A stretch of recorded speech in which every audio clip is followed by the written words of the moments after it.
So this is finished now, and you can see I just have to do one more oil coat on this, but you can see the edges here.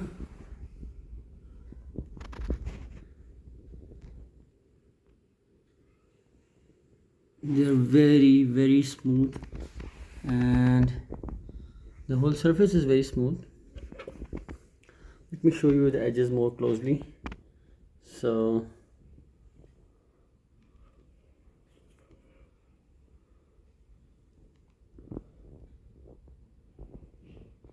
this is the edge, and this is the finish.